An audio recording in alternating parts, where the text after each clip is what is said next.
nudny, from neat. From neat. From Yeah. neat? Well, I don't know, well, And zanuda. well, I mean, nudny, zanuda.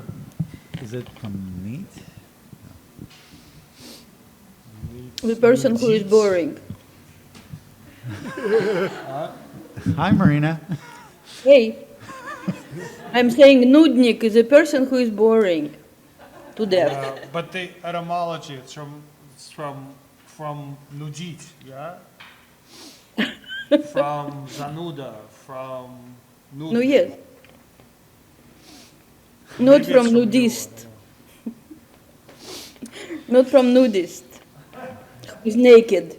The sound is Yeah.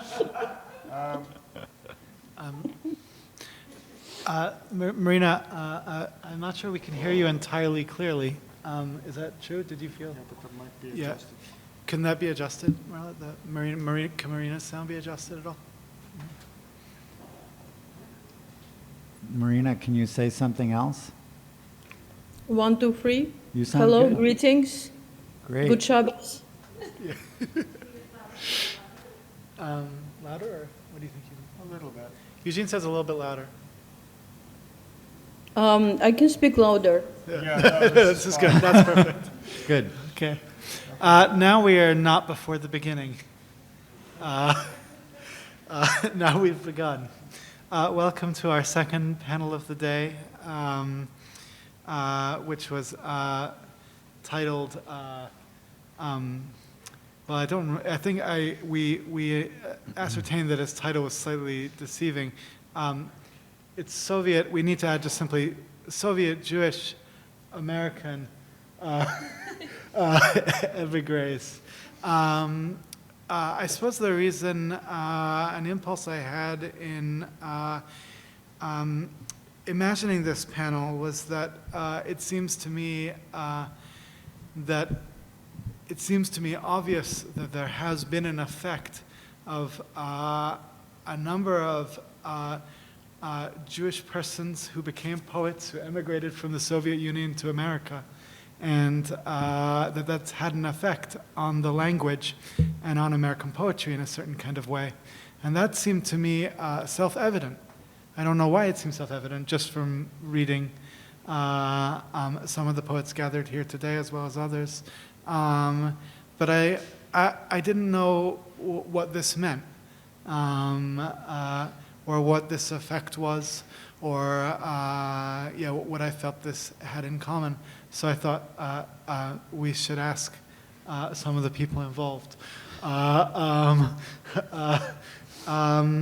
So maybe I could begin the panel. I'll just introduce the panelists very quickly to say that we have with us Eugene Ostashevsky, who, if you were here last night, you heard him read.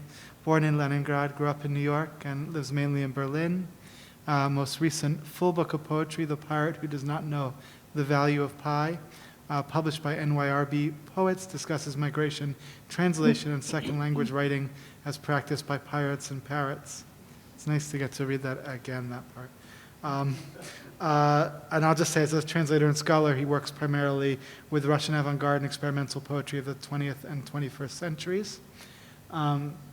Next to him, we have Natalie Lyalin, who's the author of 2 books, Blood Makes Me Faint, But I Go For It, and Pink and Hot Pink Habitat, and was the co-editor and co-founder of Glitter Pony Magazine and Natural History Press.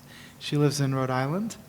Next to her, we have Matvei Yankelevich, who's a poet, translator, and editor whose publications include Some Worlds of Dr. Voigt, Alpha Donut, Boris by the Sea, Today I Wrote Nothing, The Selected Writings of Daniel Harms, and most recently, the chapbooks From a Winter Notebook and Dead Winter.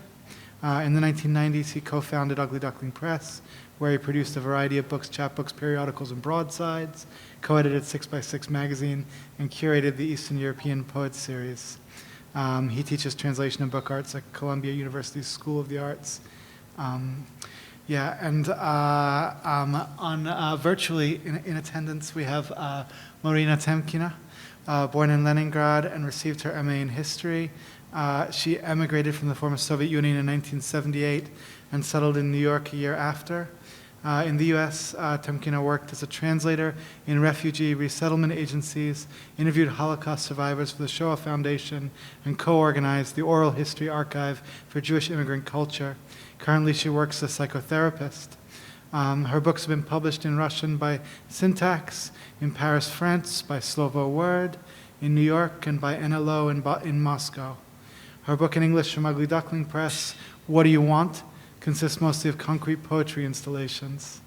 Temkina won the public art project You Are My Solar Energy for the 2nd Street Station, Bergen-Hudson Light Rail in Hoboken, New Jersey, and has published 3 artist books in collaboration with her partner, the French artist Michel Gerard.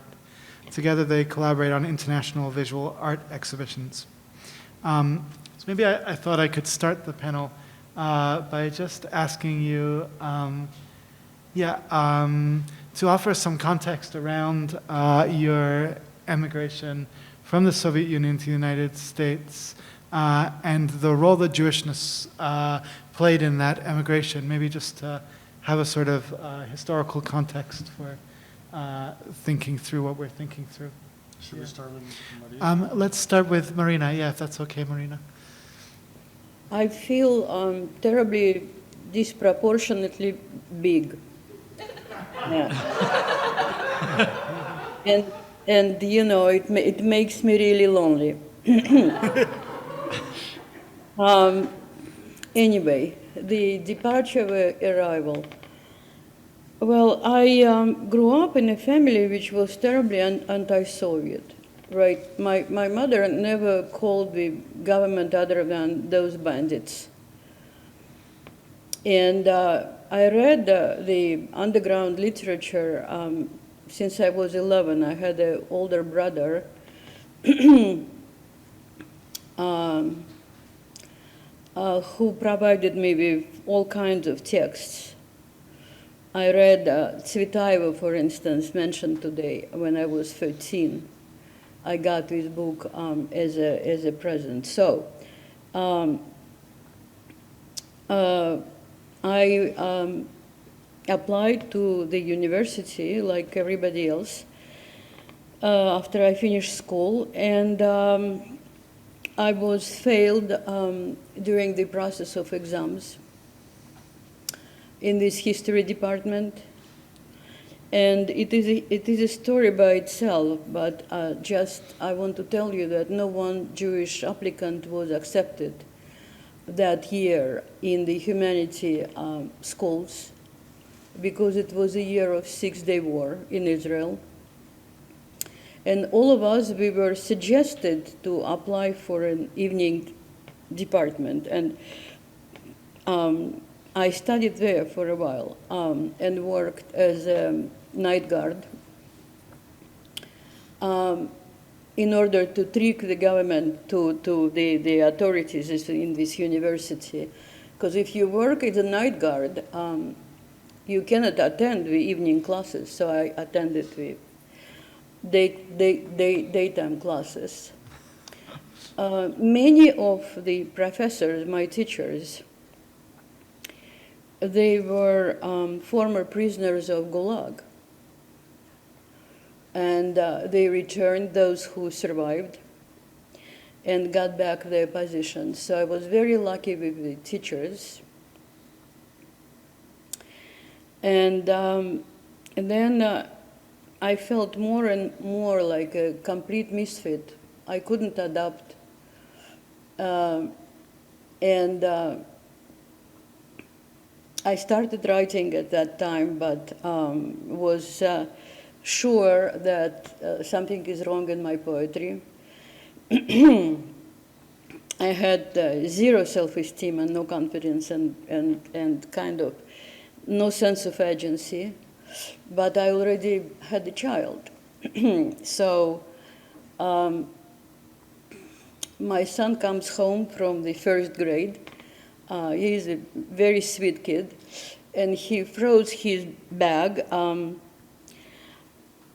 and he says that he is not going to make a homework. And I said, why? He said, because they force us to make homework. And I said, okay, it's school, you know, this is what happens, like we make homework. He said, you don't understand me. They want me to learn a poem about Lenin by heart. And so I know my childhood, and I tell him it's not a big deal to learn by heart a poem. And he said, but we don't like Lenin. And here I am facing a dilemma. Either I start lying to my son, as my parents did and the whole society, or I'm going to raise a revolutionary who will be in prison very soon as a teenager. So I go to my husband and I say, who was waiting for my decision, and I say, we are leaving. And this is how we left. And I mean, I was a well-read person probably, and very melomanic at that time. But I think that still I was very much ideologized, because I had this phantasm, you know, that I'm a kind of like a carrier of the Russian poetry tradition or some bullshit like that. And so we land in Vienna, and I'm in a crowd of all other Jews from Odessa, from Kiev, from South, from all kinds of cities. And many people speak with an accent, and I want to close my son's ears, because this is not the standard Russian, Peterburgian, and so forth. And I'm telling you that although I really always liked dialects and all kinds of languages and accents, but I was very scared that something will happen with his knowledge of the language. So I think that I carried some kind of a snobism of the Russian intelligentsia, if it existed ever. I guess that's it. The only thing is that I think that I really started writing then. And I never thought that I will be writing about Holocaust in Vienna or some such. I guess it was a difficult time for me, of course. I spent about 9 months in Vienna and then 7 months in Florence, which was a pretty happy time, but transitional. And I started gradually to realize that all this kind of Russian language, poetry, literature, and all this, that I also carried another tradition of kind of my parents' shtetl, of the Pale of Settlement consciousness or histories, the familial history, the some kind of this kind of secretive, hidden, some Yiddish flavored language. And I think that it started curing me, and this type of experience if we speak about immigration.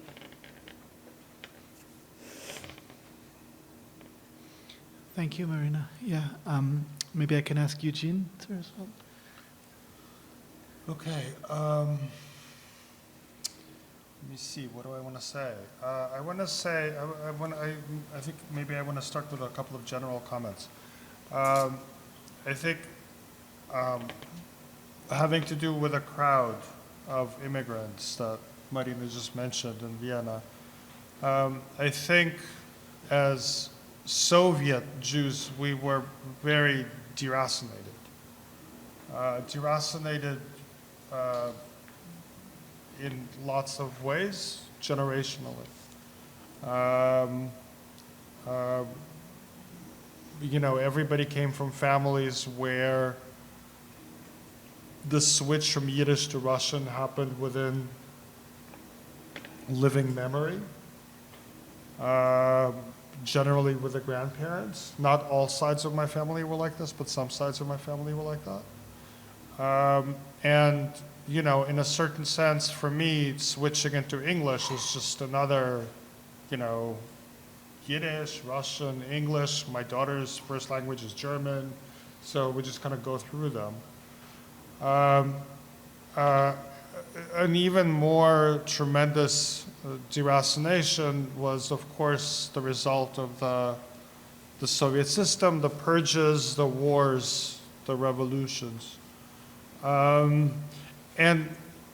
it's a very different kind of deracination than the kind that happens here when you grow up in one city and then, you know, you move to another city and then you move to yet another city. Because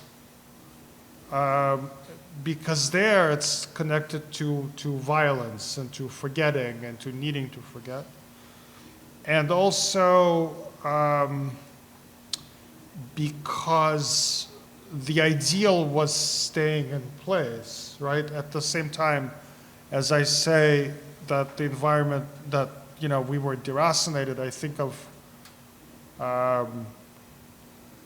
you know, the first 10 years that I spent in the Soviet Union, I spent in a very stable, fixed social environment of my parents, their friends, their kids whom I played with. So on the one hand, there's this kind of communal living, which is not, I don't know, destroyed by the pressures of making money, right? But on the other hand, you know, there's the histories of arrest, of wartime evacuation, of relatives who got killed, of relatives who disappeared, of relatives whom you're not supposed to mention. So there's that. And of course, as a kid, you know, I wasn't thinking of it in those terms. As a kid, I grew up in the shadow of the war, even though I was born in '68. I mean, World War II was still present, and, you know, Russia's invasion of Ukraine now is still dressed up in all of this fake World War II imagery. It was less fake then because there were all sorts of living witnesses. And at the same time, I grew up in this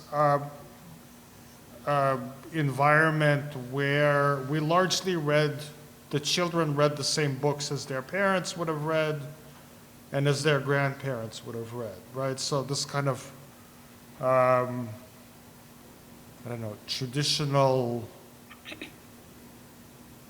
pre-pop culture education.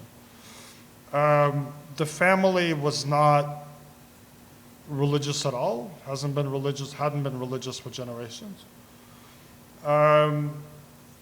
And the only thing that we did every year was Passover, which we did pretty seriously.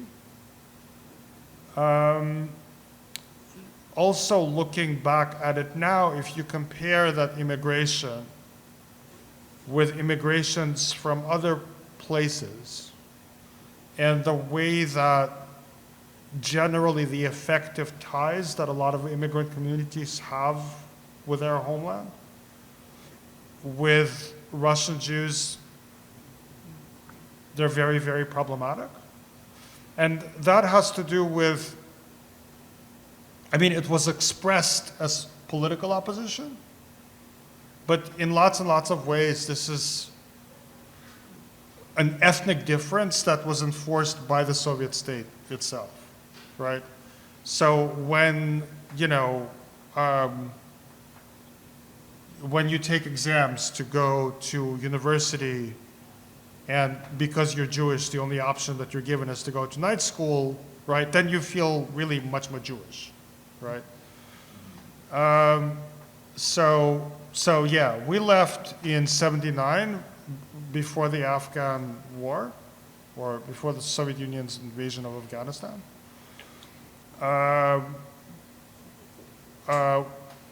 Because of the Iron Curtain, it was basically going from,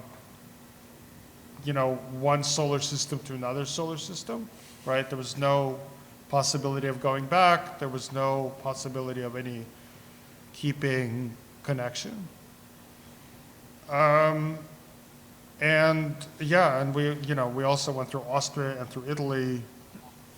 And coming to the States was a big shock. It was a big shock because it was like nothing that we imagined. I don't mean this in a good way. Coming to New York in '79 as a kid, New York in '79 was not a very nice place. It was a tough place. I went because because the community was scared of public schools. We were sent to a yeshiva for the first year, which was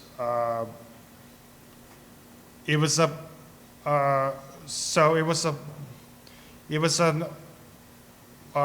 yeshiva run by the ultra-Orthodox. It was kind of a small, unknown yeshiva, where the student population was divided into Americans, Israelis, and Russians, and they fought each other, right? So, I think this was the most fighting I've ever done. This is certainly the most fighting I've ever done. And then I went to public school, and things kind of became more normal. So that's my story. Thank you, Eugene. Natalie, can we turn to you? Yes. A lot of what Marina and Eugene are saying definitely resonates with me, and sounds familiar. I actually didn't know I was Jewish till I was 8, when I came home from school and reported to my mom that we had a Jewish classmate, and in a disdainful way. And she likes to tell the story of when she sort of thought about it and then started going down the list of our family members and revealing that, your grandpa is Jewish and your dad is Jewish, and kind of going one by one till I realized that, oh my God, I'm Jewish too. And my family didn't leave till 1989. So they had a chance to leave in the early 80s and didn't feel like they were ready. So I spent the first 9 years of my life in Leningrad, in a family that really didn't talk about politics, obviously didn't really talk about being Jewish, but that knowledge, was given to me. And there was definitely an underlying sense of fear and danger, I would say. And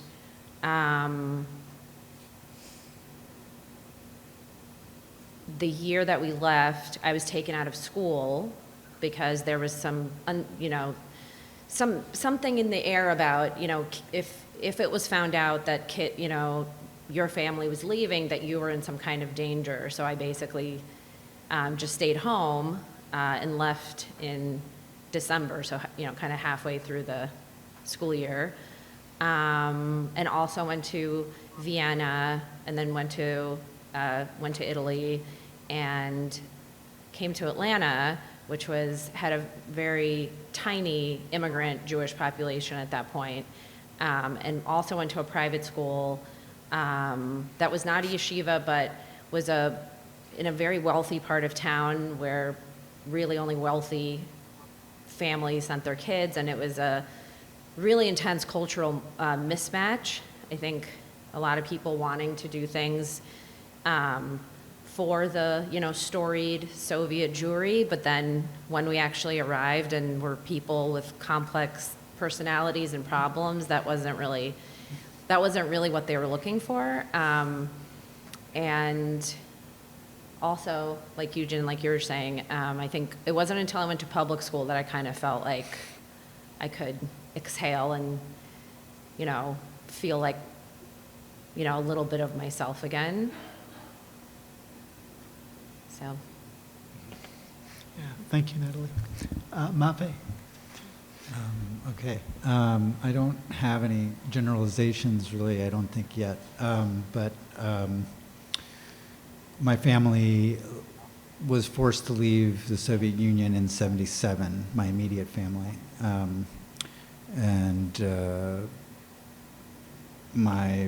Because of their involvement in dissident politics and in the human rights movement in Moscow in particular.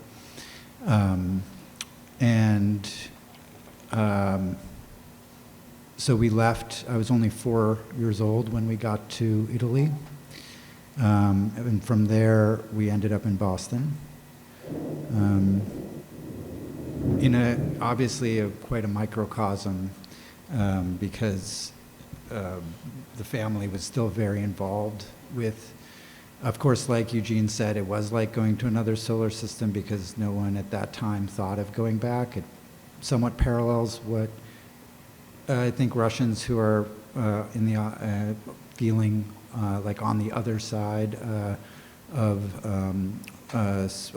current Russian politics and war making are feeling as they leave to Georgia, Turkey, Europe, wherever they can go.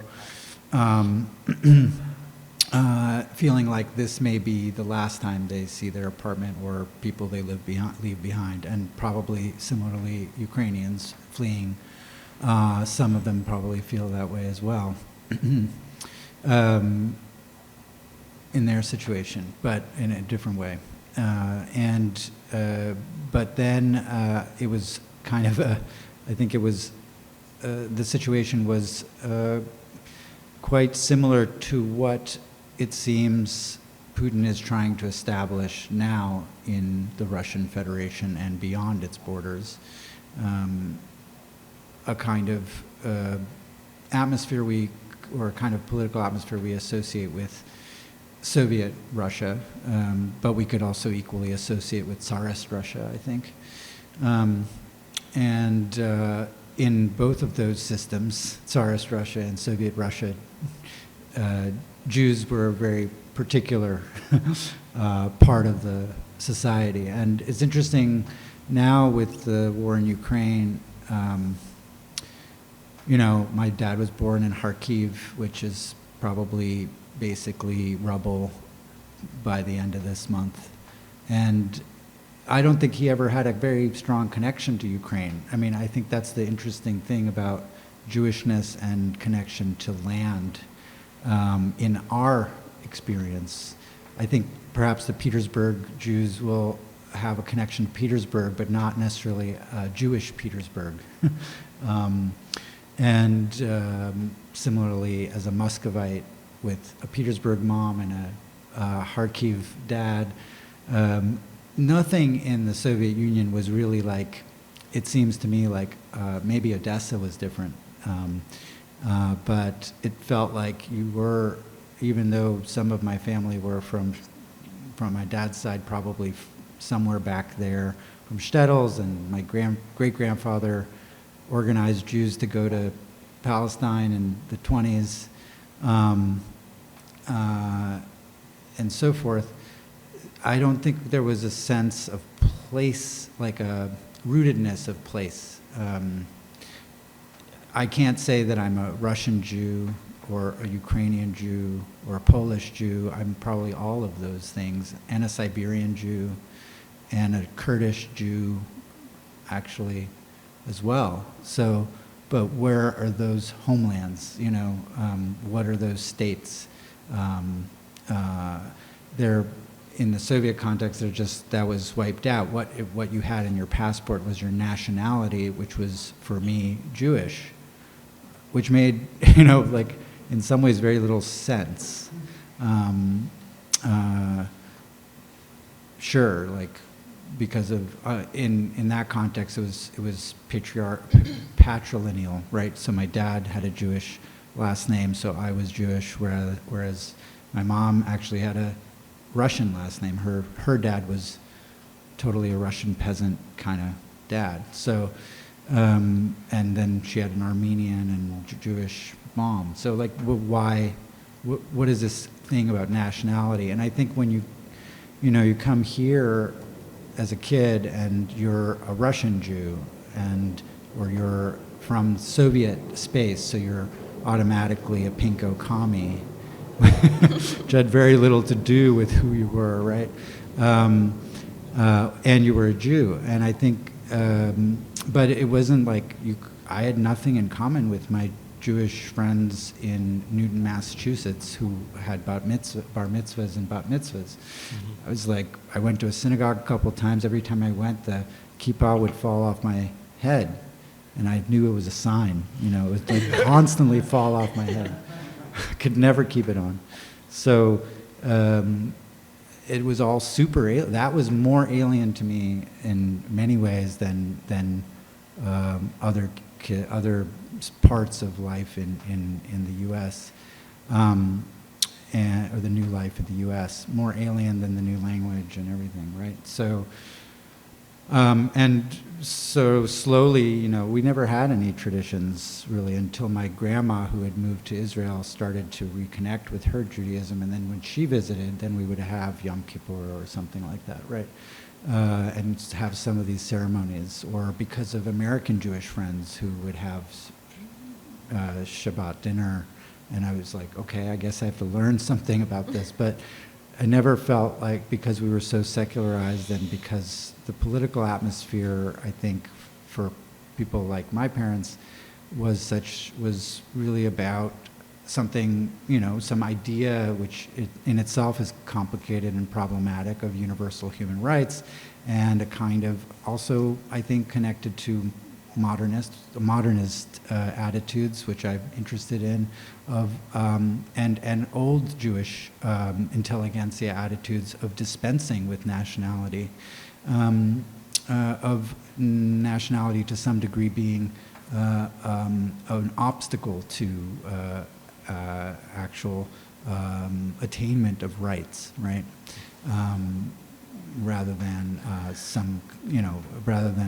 something to build on. So it was I think there's something there that for me connects to or creates a disconnect with any notion of interest in my so-called heritage beyond its sort of circumstantial nature, I would say. Thank you, Matvei. Before I try Lewis, to... Lewis, can I comment? That's what I wanted to say. Yeah, could you yeah. Mm-hmm.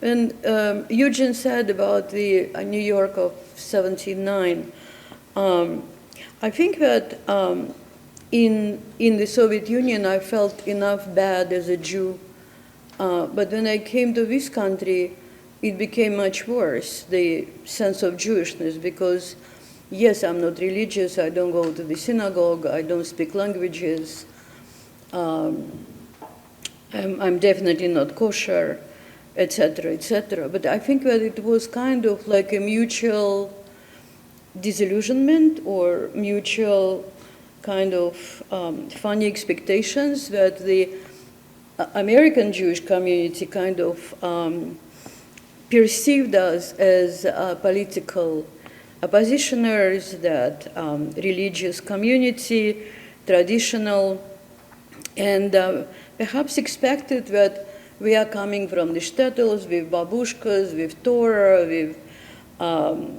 the goat. And we were also expecting our grandparents, when we came to America, we expected that everybody is so kind, and they will be cooking some kind of gefilte fish for us, and I don't know what. Instead, we kind of faced the reality that these organizations that were resettling us really wanted to have cheap labor, and didn't expect that people who come to the U.S., they are piano teachers, engineers, doctors, and whatever, scientists, and many, many other people like people are. And so I think that my sense of Jewishness started to build kind of in opposite. And this is what a little bit, I feel that this is what Matvei is saying. It's almost like in opposite of what was expected from me by the Jewish community, which is like a professional Jews who raise money and who go to synagogues and all this, right? I worked with the very multicultural organizations of refugee resettlement in America, kind of observing this epic picture of who were coming at that time, and it was these people from Afghanistan, Polish people, because the solidarity was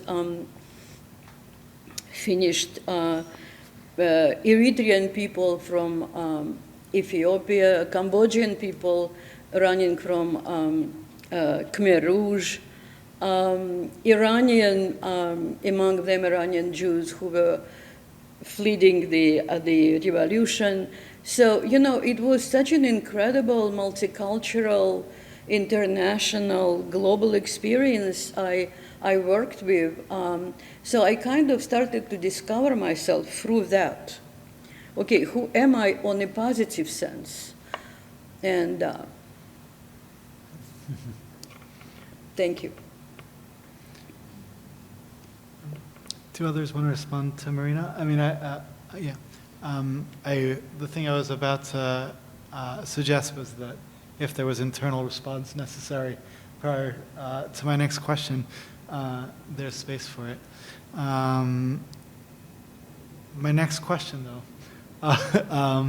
is really just about to make that to ask, like, what does this Jewishness, a Jewishness that is implicit or explicit in your identity and in your immigration, where does that seem to exist for you in composition, in writing? Like, or you know, could you locate it, like in what happens in your writing, or what happens to you when you're writing? Yeah, and I have no. Anyone who wishes to speak should speak. Yeah. I can say something. I think first of all, what Marina is saying, it really resonates with me because, you know, leaving the former Soviet Union, you're already, you know, you're labeled Jewish, and you have avenues that you can't, you know, can and can't go down, you know, with that label. And then coming here, you're expected to be, you know, to be a certain way, and you know, also there's avenues for you to go down, but then you can't go down certain avenues because, you know, you're not Jewish in the way that they expected, or, you know, they just expected the label Jewish, but not the person that came with the label. And I think that's it's something that's just informed my thinking about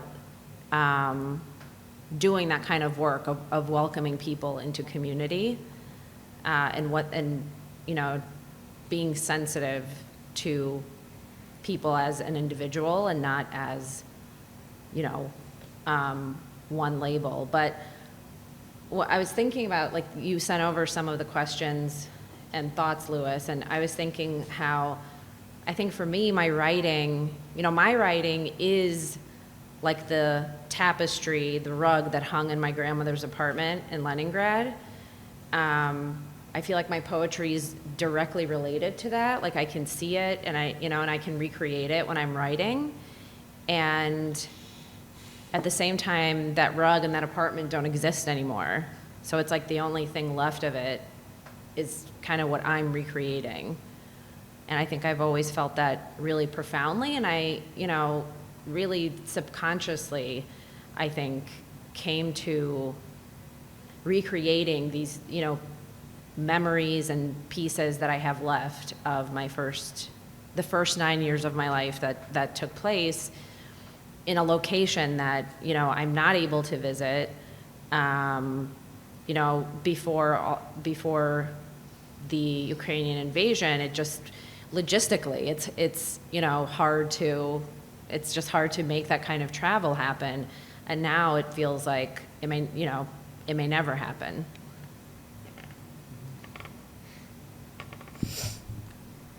Okay, I mean, I can say a couple of things about poetics. And so for me, there's kind of two main issues, two main avenues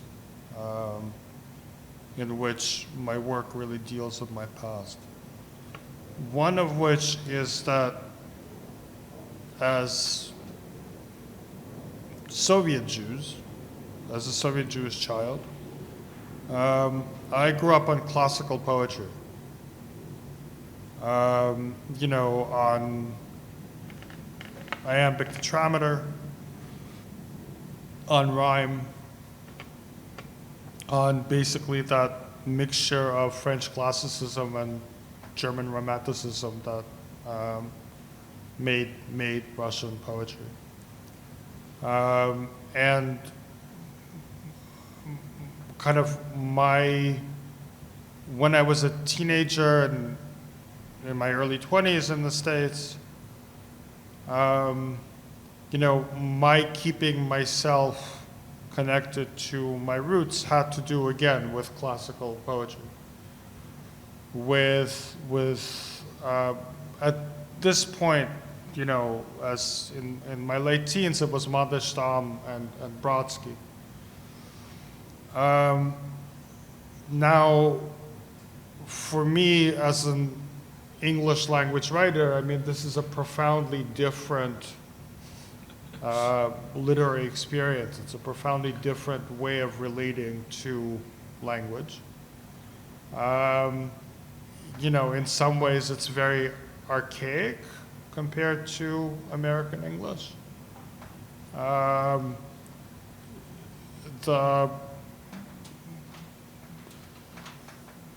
The way of relating to language, the way of interpreting meaning, the way of relating to the text, memorizing the text, half memorizing the text, thinking of the text as a melody before words. I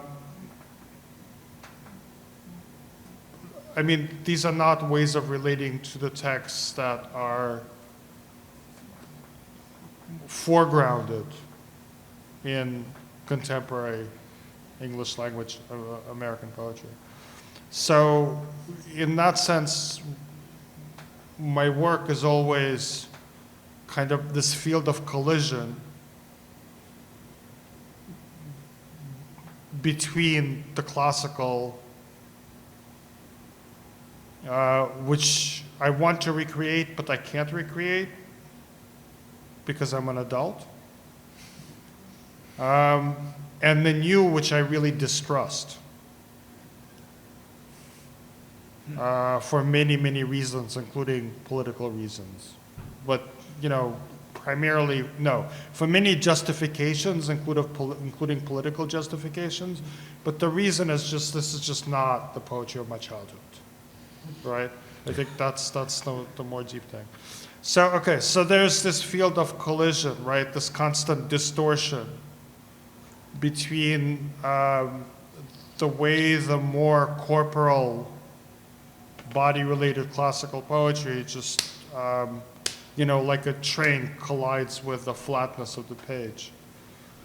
And this is where the second thing arises, which is the thing that this morning's panel was about.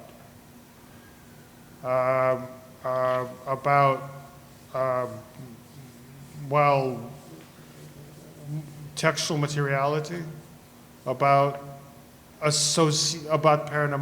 paronomastic association, in other words, associating words because of their shape, because of their form, because of their sound, right? Kind of their meaning slips towards each other because of their sound. And for me, that becomes, when looked at separately, has to do with writing as a Jew.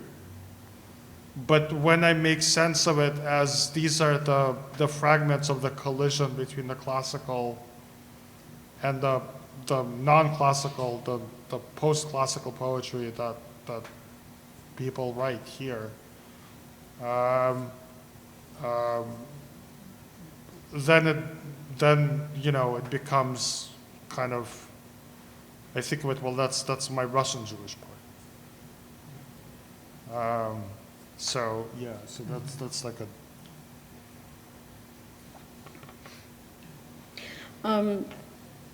Can I also say something, or maybe Matvei, do you want to be first? Go ahead. Go ahead. I think that my beginning was like historically earlier than the whole panelists, my wonderful friends. So when I do remember when Stalin died, I was 5 years old. I do remember the events after that. I do remember Khrushchev's era and sort of changing of the culture. And we sense that we really are on the mass grave.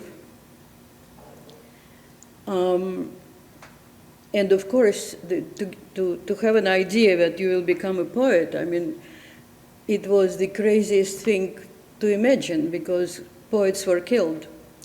And I was very scared when the poetry lines were coming to my mind.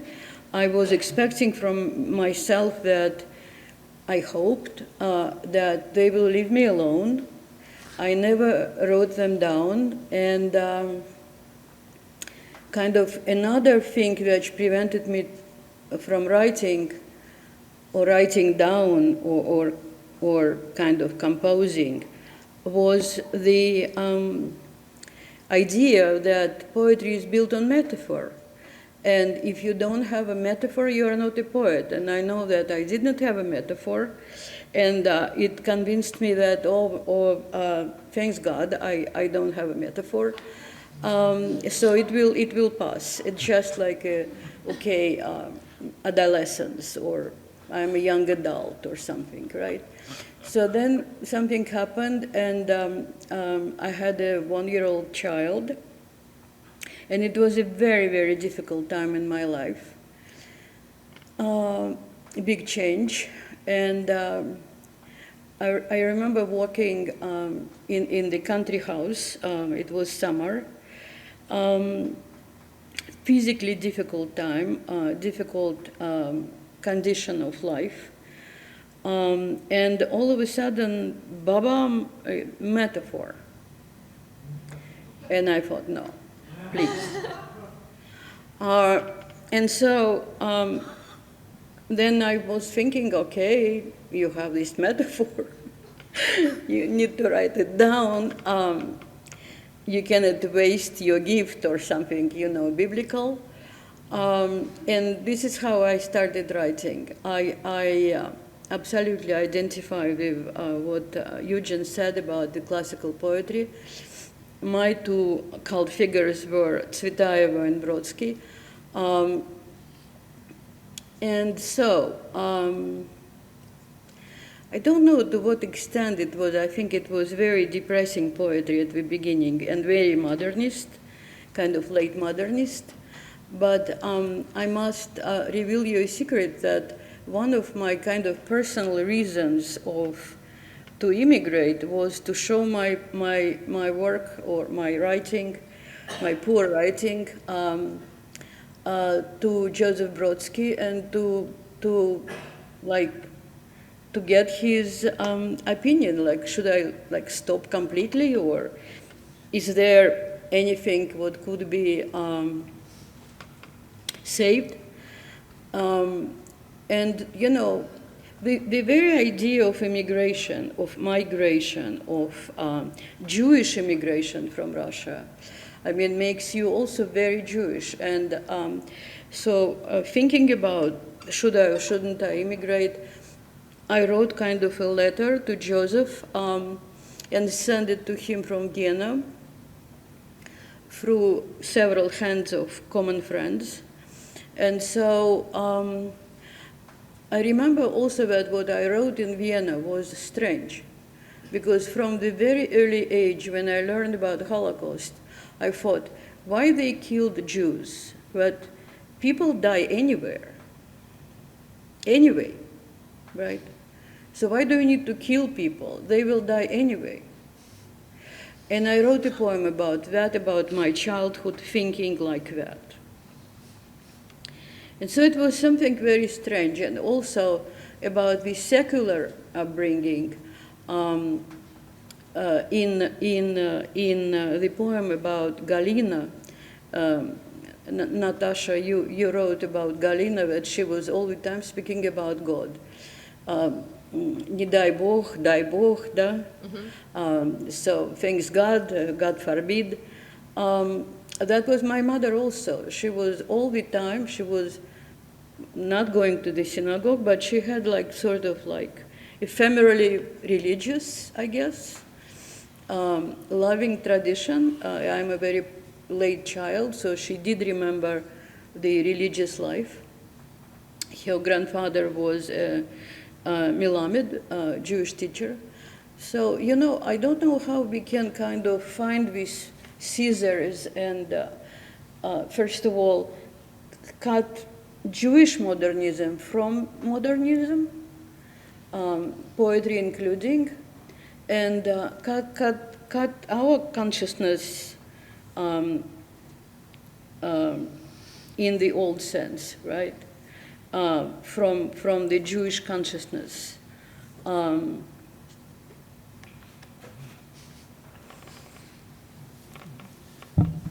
So I guess I'll try to answer Lewis's question too. I mean, I came here when I was 4, so I guess ostensibly I could have assimilated completely, but my parents didn't change my name to Matthew Jacobson. So that wasn't possible, and I don't think I would, because even though I could almost be an American Jew, or even just a white American guy, that name signifies something, and for me it doesn't even signify Jewishness or Russianness, but immigrantness. And there's a very particular thing that I started to notice at 4 years old. I mean, I was not finished acquiring Russian. I was still acquiring Russian. Of course, at home I had to learn Pushkin poems and learn Lermontov poems and keep up my Russian. And I even later studied it and so forth because I was interested in it, in maintaining it, also because I didn't have many talents, and that seemed like at least I have a leg up in Russian, you know. So, not being a great student, I just went with the easier path. But but at the same time, I was acquiring English, and I was confusing English words for Russian words. Like I would tell my neighbors that my mom was away because she went to the magazine, which would mean store or supermarket in Russian, but doesn't mean that in English, right? So magazine is not a store. So and so on, and even though I was acquiring, you know, I went to school, I went to public school pretty much right away, you know, kindergarten, etc. So I was kind of acquiring English up to speed, kind of with people my age, at 5 or 6 or whatever, and at the same time speaking Russian at home. And that bifurcation is something I share, or experience I share with so many other immigrants from all kinds of places, that I can identify with people from with that kind of experience from anywhere, not just Soviet Jews. And in fact, I can identify with that experience with people who came later in life, or went to different countries. Like I read Wilhelm Flusser, who went from Austria to Brazil and had to learn Portuguese and was older when he got there and stuff. But when he writes about the immigrant, I understand. It has very little to me to do with Jewishness. It has to do with the experience of this bifurcation of language, of biculturalism that is happening as one has to experience the other culture, and as the other culture, or the new culture, the host culture, has to experience you. And what happens in that exchange, to me, is a kind of catalyst for my writing. It happens to be circumstantially that the language and the traditions that I would refer to as being childhood things and things that I reacted against, like I got really tired of my parents and my grandparents quoting Pushkin or quoting Pasternak or Mandelstam or Tsvetaeva or Akhmatova every time it seemed like a good occasion for reciting a few lines of poetry just because, you know, the cheesecake came out wrong or something. And it was overbearing and also parochial and provincial because there was this microcosm that they wanted to preserve, and anything like new poetry that didn't sound like that was bad, was not poetry, right? And you see that when you know, as a translator of Russian, I come up against this all the time with Russian émigrés, but any immigrant group would have the same experience. Like the immigrants are like, what are you talking about? That's not poetry. This American poetry, is it poetry? How is it poetry? You know, and what you're writing, how is that poetry? Like, my family could never understand what the fuck I was writing. Not because they didn't read English, but it was like, English and poetry, no, those don't go together. You know, I mean, Eugene is talking about that experience that he's having inside himself. For me, I don't know that I can say the same thing exactly because I already was living somewhere else at the age that I was imbibing that or being forced to imbibe that poetry. Of course, I love that poetry, I translate that poetry and so forth now, but there is a certain reaction to the provincialism that every immigrant has at some point, right? Every immigrant kid probably has at some point. And also it is then you experience the parochialism of the host culture, which rejects everything about you that is foreign or that is discomforted by it, by your name, by the pronunciation of your name, is kind of discomforted by the fact that you exist, that you're not really Jewish, that they don't understand what a Soviet Jew is, etc. That where the hell do you come from, and why don't you go back to where you came from, right? Wherever that is, because we don't really know, it doesn't even exist, the USSR. Anyway, so that is where you're unsettling. I mean, I think the immigrant poet occupies that space, not what Tsvetaeva says was invoked in the last panel of every poet is a Jew, but what she actually says, which is every poet is a kike. That's what the line is. She says yid, and that is important because when she says, you know, she's coming from, you know, having grown up in Tsarist Russia, you know, for her that was actually what it means, right? And that outsiderness is much more specific. It's much more about outsiderness than Jewishness, right? It's about xenophobia. I think identifying that with Jewishness in the sense of heritage isn't quite right. It's about the conflict between cultures, right? And the conflict that arises between a host and the otherized, xenophobically otherized other, right? Much more so than some essential quality of Jewishness. And even the conflation, even the idea of the wandering Jew is just a European construction, right? So what I guess I'm getting at is that, like, my interest, and yes, okay, I use Russian and I use stuff that I know from Russian poetry and rhythms that I no, and the feeling of translating Russian, because that's just circumstantially what I have, to work against xenophobic English, right? And a tradition of a vehicular language that is, owns the world, that claims to know what to call me, but can't pronounce my name, right?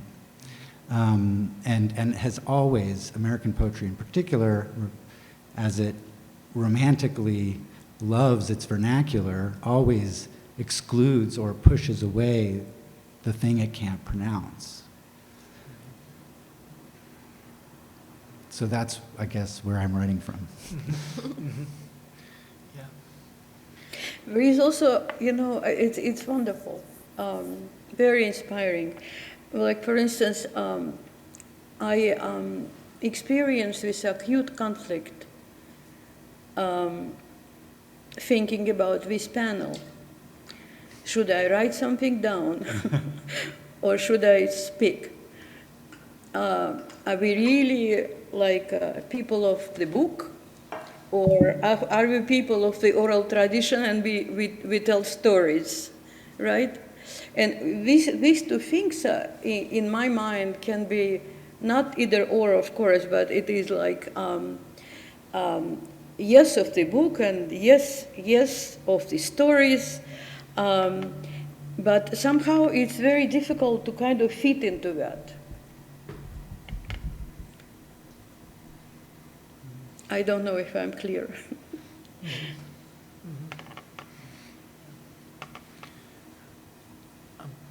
I have so many things to say to the things that are being said.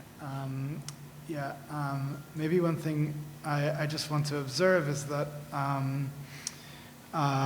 it's interesting to me that both Natalie and Eugene, in a way, describe the presence in their poetry of, in Natalie's case, in both their cases, the possibility of poetry in recovering a lost world, and the promise in poetry's failure to recover, performance of a failure to recover that lost world. And this, I can feel a conceptual relation to both Matvei and Marina's intelligent insistence that there can't be, that in fact it's a mistake to attempt to abstract an in fact impossible, erroneous task to abstract an essential character of Jewishness from this experience, even to abstract, but because Jewishness is something wound into the experience rather than locatable in that way, and I feel these two accounts. I can't conceptualize what I feel the relationship is between these two accounts. And I was wondering if any of you, in observing that, could speak to it. Well, I mean, since any identity is a social construct, it basically means that it all depends on local conditions. Mm-hmm. Or in whatever other kind of context. It basically means you can't have essential anything. You can't have race. You can have it, but you can only have it within one parochial bubble. Mm-hmm. Because as soon as you go somewhere else, it's different. But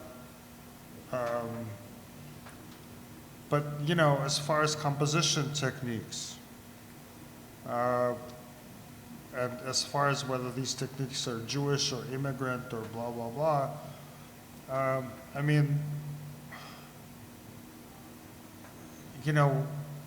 we need to distinguish between descriptors, such as Jewish or immigrant or whatever, which are just simply a form of myth-making, and the techniques themselves. Now, very often, the descriptors push us further in these techniques. They push us to adopt techniques that are associated by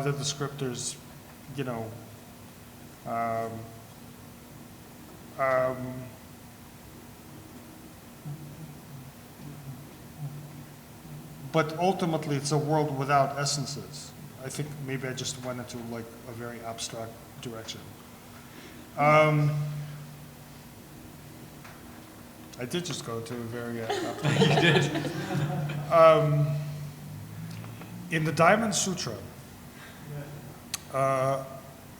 there's a really interesting and very important formula that repeats over and over in the Diamond Sutra, which is something that, you know, I've had in the back of my head for a while. And the basic formula is, it doesn't matter what the content is, you know, it says different things. Dharma is not Dharma, whatever. But, you know, P is not P. This is why it's called P, right? And, well, I really went into abstraction. Okay, you know what? I'm going to shut up. No. No, I think I understand what you're moving towards. I mean, it's you know, we can't find whatever essential Jewishness or essential outsiderness,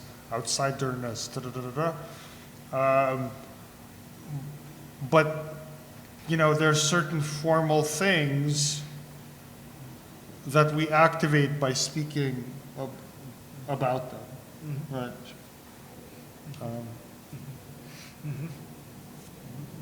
I would say that maybe in a really blunt way, I think what's interesting to me is that, in a sense, it doesn't matter how you view your Jewishness, because you will be labeled a Jew by the world anyway. You know, like,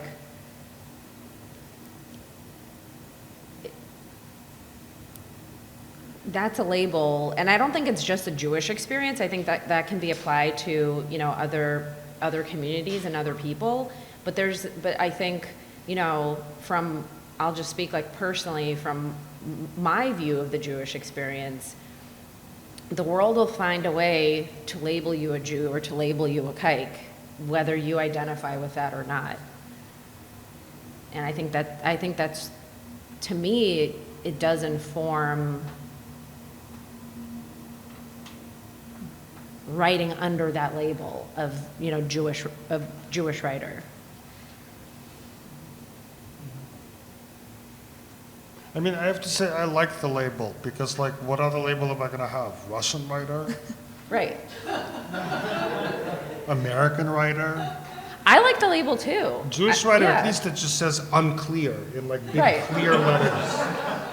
Which is, I'm grateful for the label. Yeah. I couldn't imagine. I think it has 100% informed, you know, my writing, who I am, my understanding of the world, you know, experiences I've had, and, you know, at times in my life where I have worked really hard to assimilate, it always seemed like it came back and someone brought it back to me, you know, and not in a kind way usually. In a more brutal way, of a reminder that, you know, you can look a certain way and you can talk a certain way, and, you know, you don't have an accent, you know, etc. But that label, it's like it's always been brought back to me, and I'm grateful for it. You know, I don't run from it, but yeah, it's just always, it always somehow finds its way back. It's wonderful because I do have an accent in English.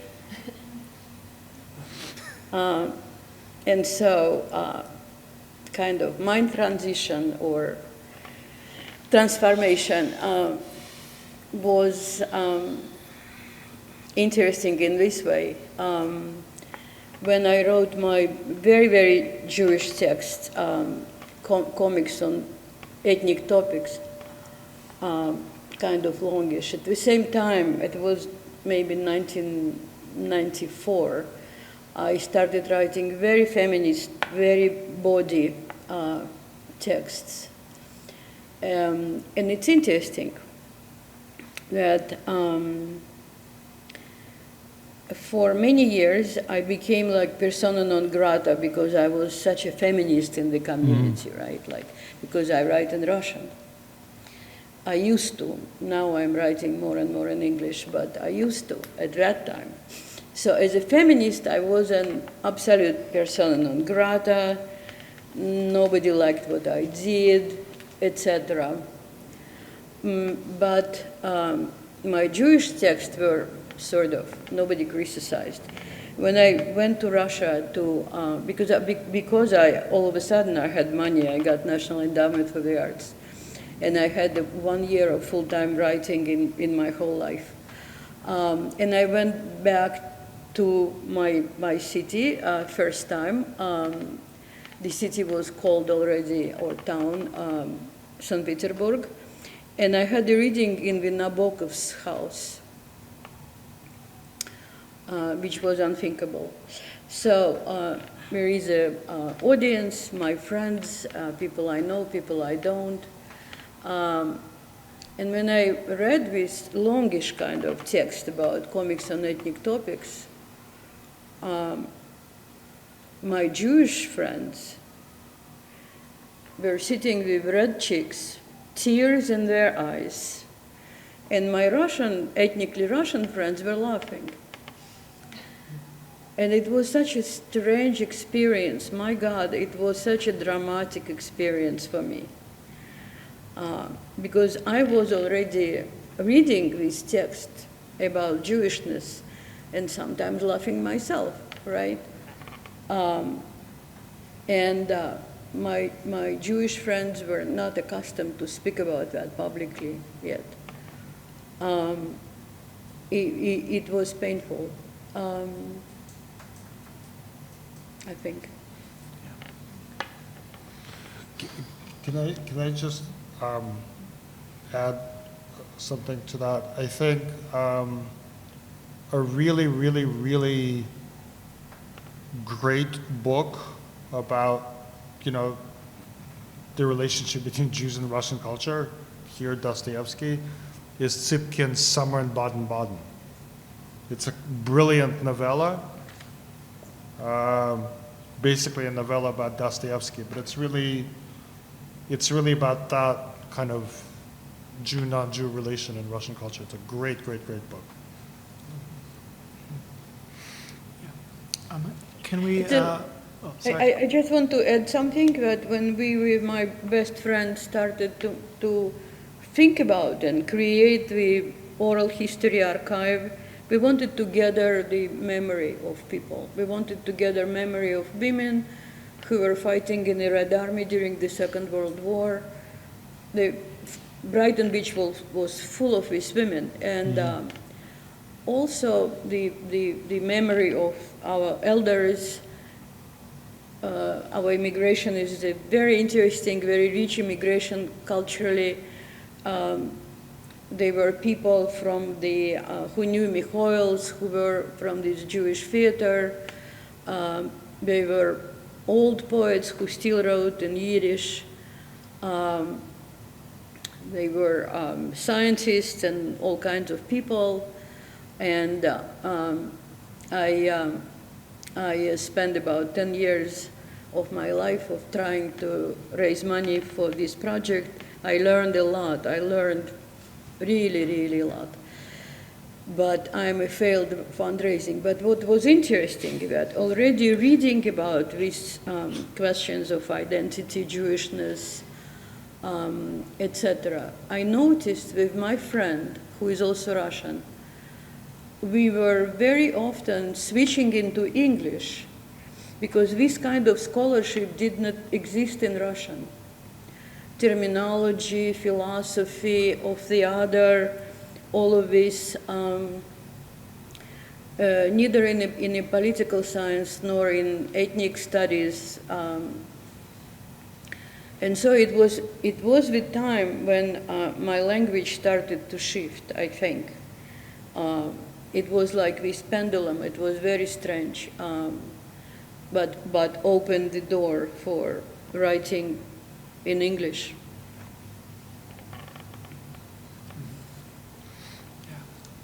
I was hoping we could open to some questions from audience members. Yeah, I think there's a microphone over there. Oh, I thought you were going to. I may be wrong because I don't know Russian culture that well, but I've always been under the impression that whether the poet is endangered by a Stalin or something like that, poets are really respected. I think of Yevchenko in the Khrushchev era when he would get stadia full of people turning out. I don't know if that's characteristic, but in the United States, I have the feeling that poetry is a fringe art. And we may enjoy playing with words and we may have a community of followers, but I'm wondering, as people coming from Russia, in whose family at least you've read Mayakovsky, Mandelstam, Pasternak, Brodsky, it's how it feels to be in American culture. If it is a fringe art to you, and what difference that makes to you as a poet.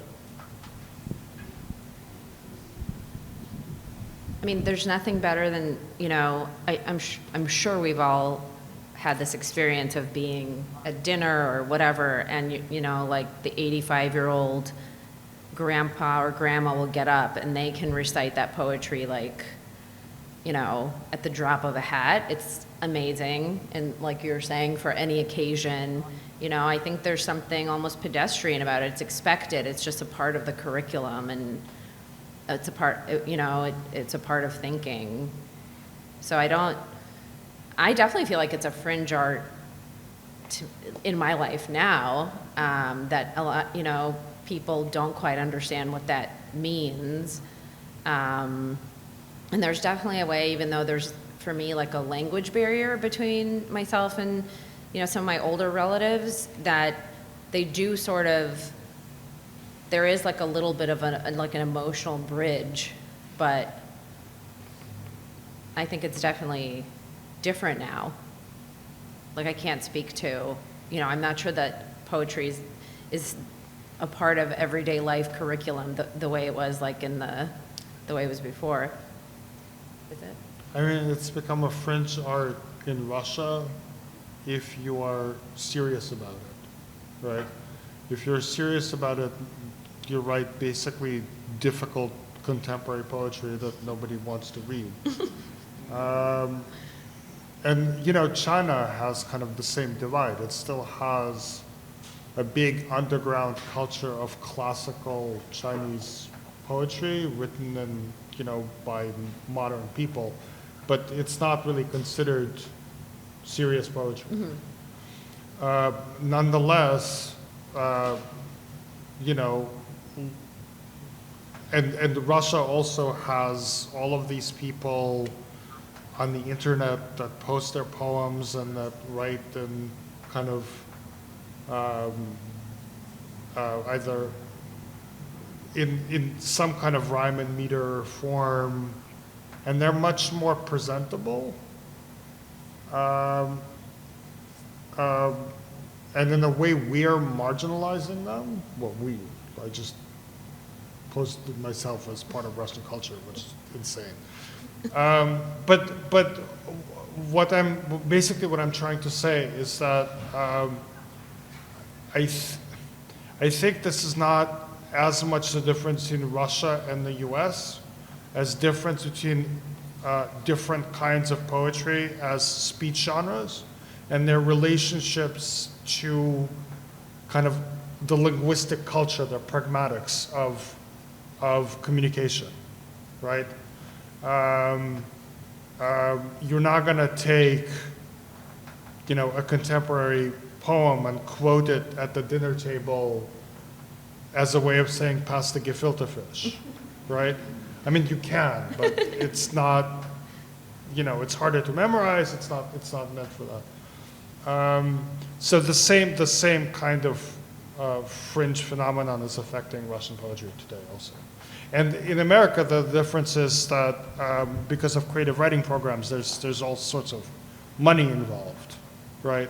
And in fact, it's a fringe culture, but it's a fringe culture spread through the whole country involving lots and lots and lots of people, right? So in Russia, kind of modern poetry doesn't have this kind of financial aspect to it. There's a few people that can go to the West and do residencies and grants, but I would just add, I mean, I think there's also something about the sacralization of the poet in Russian culture that's directly related to a kind of totalitarian history. And once, I mean, it also had to do with economic changes, right? Like, so once you don't have a state publishing house publishing hundreds of thousands of copies of a modernist poet or a classical poet, you know, and that's what everybody is learning and taught, and every state has, every city, every school has the same curriculum.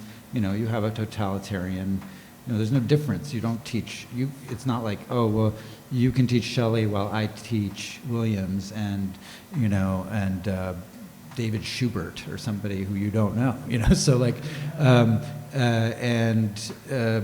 you have this uniformity, right? Uniformity of culture. You also have this old Russian pre-revolutionary idea of the poet's role in society as prophet, as later as witness, which has been attempted in some ways here, but never really became well, that has become a mainstream kind of poetry of witness, right? And that is also the way that maybe Russian Jews were expected to write when they got here, right? And anything that might be, as Eugene calls it, serious or not conforming to that is going to be somewhat fringe. But what happened in the Russian cultural space, and also the post-Soviet cultural space right around it, larger Eastern European space, was that once you didn't have the state publishing houses and you didn't have the stadiums where you packed everybody to see Yevtushenko, you started to lose this sense that the poet is like a cultural leader, or we try, the U.S. tried that with the sort of poet laureate, or also like Frost speaking inauguration, Manifest Destiny, and here's the poet. It didn't really work, but you had the kind of poetry that was read at the recent inauguration. That's not fringe. It's not fringe poetry. Bob Dylan got the Nobel Prize. People can quote Bob Dylan at the dinner table. That's the kind of poetry but that was just a stupid America Norwegian. Doesn't mind quoting, right? I also want to answer this question about Yevtushenko. I think that we were sanctioned liberals. They were published in astronomic copies. They got huge honorariums, and they were representing the Soviet Union abroad at the time when it was an Iron Curtain.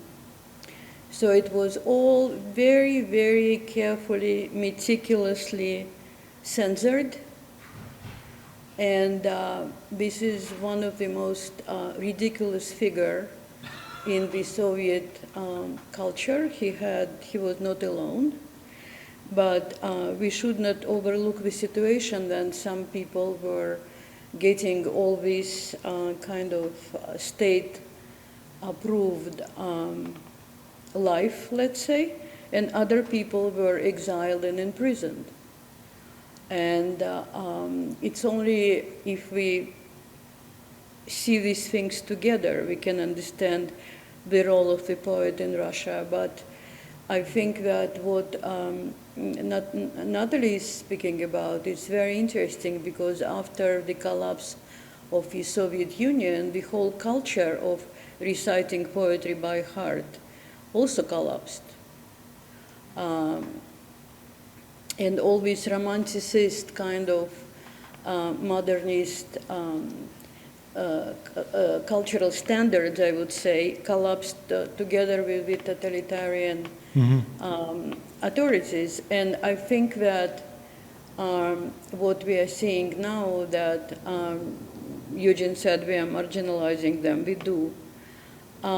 Because it's a very consoling, traditional, and when I'm saying traditional, it means a lot, but I would say conservative type of writing, sometimes not bad, very consoling, soothing type of the entertaining poetry, okay, why not? But there is a huge difference, right? I think we, I didn't know if it was ours. Huh? Well, Oh, go ahead. but what I wanted to ask might make a link between what you were saying about how you identify with the immigrant experience as well, and what Eugene was saying about P is not P, that's why you call it P. These things that... The Buddha said that. Oh, okay. With this idea that we have labels for things that don't exist. And since all of you have talked about your families escaping, you could say fleeing, escaping, immigrating away from a variety of kinds of discrimination in Russia, it makes me think of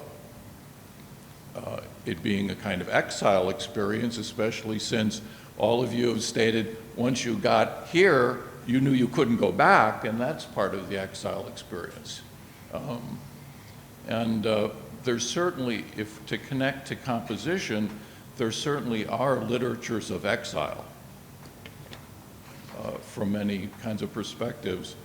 And one of the themes of those, especially if you think of the extended exile community, not just the ones who left, but their children and grandchildren, if they've been steeped in this idea that we really want to go back, you know. America really isn't the promised land. We want to go back home to the promised land we left. If you look carefully at that romanticized homeland that people left, it doesn't exist either. It either changed since they left, or the way, in memory, it's been altered from certainly from what you would find if you went back. And I wonder how that might connect, at least maybe in a few ways, in some partial ways, to what might motivate the Jewish writer, certainly one that's come to America from another place. That's something in common with the what's motivating writers of exile.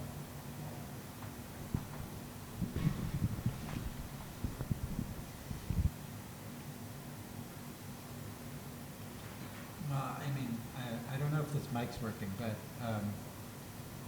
yeah.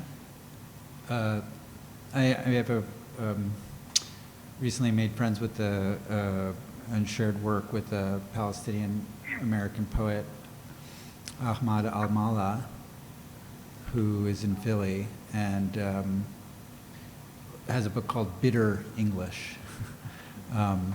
There's a really wonderful poem in there where it connects, he's talking about trying to garden or something, or trying to like clean up his yard, and he doesn't know the names for these tools, or the names of the tools of the earth, and it's connected, of course, then he connects that obliquely to not having not having a land to call homeland, you know, or a place, and displacement from a place that doesn't actually exist or have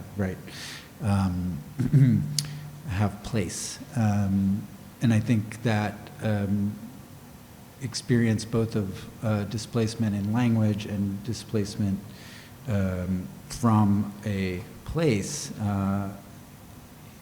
and then the inability to say, you know, what is our place. I mean, I have a feeling that the Jew in the Russian Empire and the Jew in the Soviet Empire being from all kinds of non-places like the Pale, right?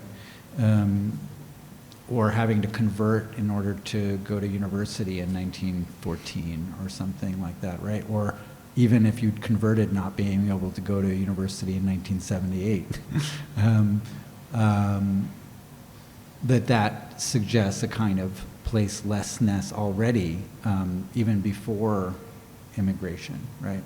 But then this additional layer is a way of making apparent, in a sense, that original placelessness, an original homelessness that is what Flusser talks about. Wilhelm Flusser, who I highly recommend, as beautiful essayist, writes about as a kind of original space. Original home is homelessness, right? And so the immigrant brings that homelessness with them to the new place where everybody's like, what do you mean? I'm at home. You're in my home. But actually and then they're confronting the immigrant, maybe we can get them to feel like maybe they're not so at home, or maybe, you know, that concept might not be so, like in a way, that is the concept that creates these larger antagonisms, right? To my mind, because it is inevitably provincial and parochial, right?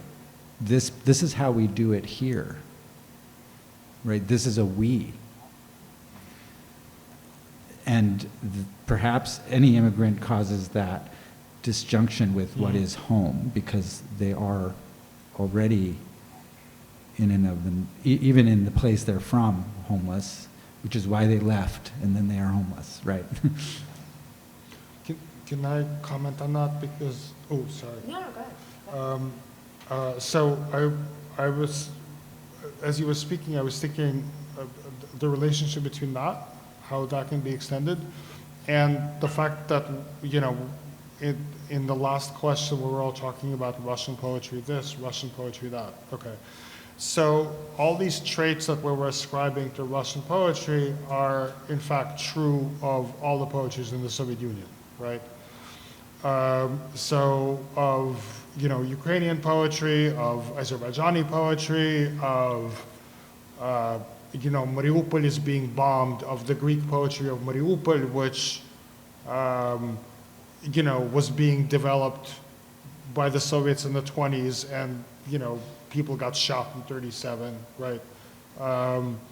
Of all sorts of kind of, I don't know, national linguistic poetries. They were all being built according to the same model, right? But somehow we, in Russian, in English, you know, in French, there's this kind of myth of that poetry is important for Russians, but it's not, right? I mean, this is just not it's not a Russian thing, right? In the same way, you know, I saw somebody, you know, arguing about the war recently on Facebook and saying, well, Russia's really traumatized because, you know, it lost 27 million Russians in World War II. And I was just like, I went ballistic. And I mean, sometimes you have to just hold yourself from like commenting, because like it's Soviets, right? And suddenly like all of those different people from different places, right?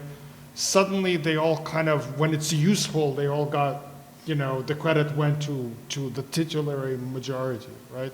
So it's not just about immigration, right? It's that, you know, in immigration, there's a way in which, you know, willy-nilly, there's a kind of colonial situation that suddenly appears, which might simply be the situation between somebody who's more powerful and somebody who's less powerful. But it's the same, you know, I mean, maybe it's not the same, but it's not different from the kind of colonial marginalization you have of people that ostensibly have a home, except you're kind of, dehoming them. Well, and then all the nations that were moved from by Stalin or by the Tsars, just different movements of, well, these people, if they stay in that place, they're going to be problems, so we'll move them over here. I also think that I absolutely agree with what Eugene said, and I just think that, in the time of dinner with guests or parties, in the Soviet culture, people very often also, like after a couple of shots of vodka, they started singing, right? And it can be either old romances, it can be newer songs, it can be official songs or songs of the criminals or political prisoners or whatever, depending from the taste of the group. And I always felt that reciting poetry was from the same nature because people could not discuss real things. People were not able to really discuss politics or anything what would be even slightly situation at work, slightly dangerous in the totalitarian time. So I think that it has reasons, like this kind of like a social setting for why Russians recited poetry and why they liked poetry and so forth. But I do believe deeply that it was completely romanticized by the West, that we are these poetry lovers, like kind of close to they are idiots or something, right? Natalie, what were you going to say? Oh, just what you both were talking about before. I guess I was just thinking that, as an immigrant, when you are able to take the language of the country into which you have immigrated and, use it to create something, that's a really powerful thing to do because, immigration is really, a lot of it is about the loss of power and about the loss of home, the loss of a sense of control. So when you're able to step into that space and take the language and start creating with it, that's a way of getting some of that power back. And and sometimes that makes people uncomfortable, whose language you are taking and you're playing with. Well, I think we're about out of time or somewhere over. Is there another question? Oh, please, Peter. Yeah. No, don't be sorry. Please. So, I could definitely relate to a lot of what you guys are saying. And the first time I went to Krakow, I went to the main square and I was so excited. There's a statue of a poet, Mickiewicz, instead of a king in the main square. But then I quickly realized that Miłosz wasn't allowed to be buried in the Wawel Cathedral. I had to go way off the beaten path to visit his grave because of political transgressions. And I could also appreciate all the multiple layers of otherness and being othered by being Eastern European, being Jewish, being immigrants, and but also having the privilege of a white body. So I guess just with all that otherness happening, I don't know, could you talk very briefly, I'm sorry, about where's a safe space for you guys to write, to create? When my kids fall asleep. It's just like,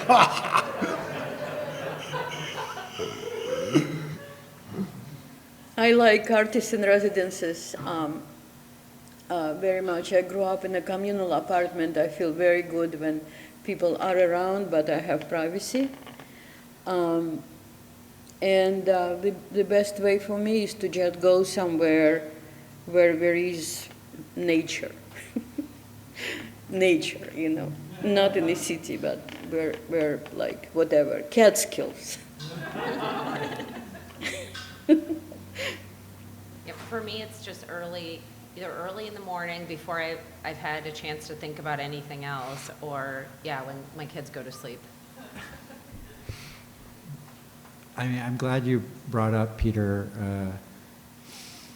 because something you brought up, I think, within this question, and that Eugene was talking about in terms of conditions, right? Like, what conditions are you other, and where you have more power than another other, et cetera. I think is very useful, and it's interesting to be switching spaces and conditions, often traveling back to where I came from, and also in other contexts, speaking with Latin American poets and et cetera, like what are the conditions for whiteness, othering, and so forth in those spaces, in different spaces. And, you know, I think, so of course we could talk about safe spaces. I've always found that terminology kind of frightening because for poetry, because I think, yeah, there's this safe space of like the you know, like some enclosed, right, village space that doesn't let in the outside, right? The way that, in a way, translation has been dealt with in this country, especially of poetry, as a kind of perhaps insidious foreign influence or potentially bad influence, you know, a disease, as Johannes Göransson writes about in Transgressive Circulation, which is a beautiful book on translation and deals with sort of why the IOMFA and similar things didn't, kind of like were uncomfortable with the idea that American writers should read foreign writers, right? And that to me, yeah, Iowa, probably 1945, after the war, maybe 1955, was probably really safe and very white and very write what you know and very about the local. And that's, to me, safety. And I think that that idea needs to be pushed, or we can't have safe spaces for otherness if there are safe spaces for that. We have to just not have safe spaces, otherwise there's no interaction. You know, everything is some kind of wall and border, and thinking about how can I secure what is my own or our own way. And I think this is where, again, like poetry might, especially the kind of poetry we're talking about and not necessarily the kind of sort of popular poetry, might make these kinds of, it's really about these kind of contacts across linguistic spaces, as was being discussed earlier, but also kind of pushing against these very powerful circumscribing lines of power, red lines kind of poetry, right? And I think that by not changing my name, I'm constantly confronting, I mean, look, I go into a bar in Pittsburgh. Well, Pittsburgh, maybe I'm okay, but I've been in bars between New York and Pittsburgh. There's a lot of bars that I've gone into on the road where I don't feel safe, because either I must be either gay, Jewish, a pansy of some kind, or a communist, or an intellectual, even worse. It doesn't matter if he's gay or Jewish, he's an intellectual. He's got glasses, and, you know, there's a serious, that's their safe space. I've walked in, you know, and so I'm not safe, right? So I find this thing, safety, it's like it draws too many borders, and it creates this sort of outside space and inside space, right? So to me, that can't really happen. That's just not a reality anywhere. And in poetry, that space is also drawn out, and in the sense that you look at, I remember this very I was very impressed when I was doing research about Anselm Hollow, translator, Finnish poet, comes to the States, loves American poetry, wants to be an American poet, writes books of poetry in the style of the New York school, is close friends with Ted Berrigan, teaches at Iowa, blah, blah, blah. You look at the back of his books, every time any of his friends blurbs his books, they say, well, as an erudite European, Anselm is of course different from us. And it doesn't have our American macho, wild West manifest destiny thing. But, you know, he's a really good poet. Even though he's a little too refined for us Americans, you know. So that's even like, and you see that across the board. And you see that, I think, constantly with how these labels, that even though you're right about them, their conditionality and so forth, they get applied. And sometimes, like Natalie said, yeah, give me the label. that gives me somewhere to be, you know. But I think that there's an interesting way that that maybe with the label we keep confronting, and that's kind of nice. Yeah, okay, well, you know, okay, but put that label and draw this space around me, but I'm going to keep trying to push against your borders, right? So I don't know. It's an interesting question, and one that, and this because we are all writing, and you know, Marina started writing American poetry, but not American poetry, and decidedly not American poetry in American English, like went like pretty, you know, in the 90s, right? And I think that's when we all started. You know, we're all actually poets of the 90s, even if there are different generations. But you know, we're kind of in this. We are trying to write a kind of English language U.S. published poetry in a space that kind of will and won't have it, right?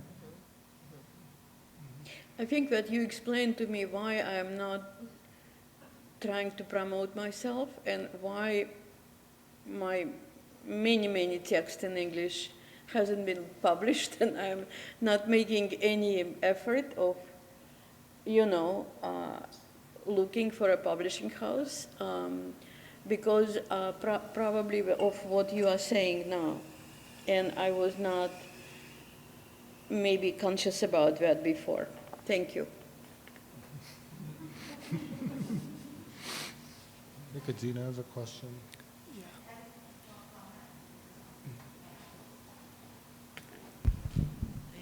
I just thinking about what that was just so incredible and so powerful what you were saying, Matvei, about in response to the safe spaces. And I just think, you know, thinking about how Eugene was talking about, you know, started talking about deracination. And, you know, that's why that maybe is really at the, maybe this just goes without saying, but how, you know, to live in exile, that all our work is, you know, to embrace that sense of exile and nomadicism and vagrancy and not see it as a not safe space, but as, that is our space, the space that both aesthetically and maybe, you know, thematically and how they, you know, we live in, and each place, each bar, each, you know, wherever, it's like a mishkan in the desert. Each trope, each word is like a mishkan in the desert as we're moving through with not knowing, you know, what's that, decimically, like when you, the message never arrives, right? When you're, and to sort of celebrate that space and seeing it, instead of seeing it as something sort of scary. And I think that's someplace we all live. So. That's beautiful, Adina. Yeah. We've stereotypically for Russian Americans gone on a long time. We really like to talk. It's true, but it's been such a pleasure to listen to you all. Yeah, thank you so much, Marina, Eugene, Natalie, and Matvei for having this conversation together. It's really beautiful. Thank you.